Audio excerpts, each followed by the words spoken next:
கிருஷ்ணனை அழிக்க வேண்டும் என்று கோபத்தில் இருந்தான் கம்சன். கம்சன் அனுப்பியது பயங்கரமான கேசி என்ற அரக்கனை.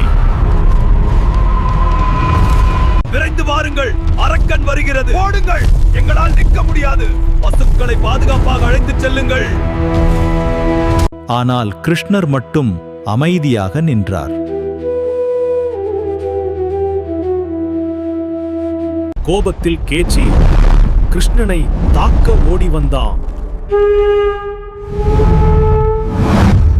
அப்போது தொடங்கியது இருவருக்குமான பயங்கர போராட்டம்.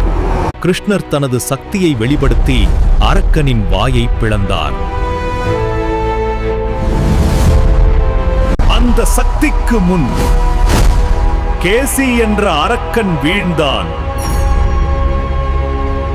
தேவர்கள் மலர் பொழிந்து கிருஷ்ணரை வாழ்த்தினர். கேசியை வென்றதால் கிருஷ்ணர் கேசவா என்று புகழப்பட்டார்.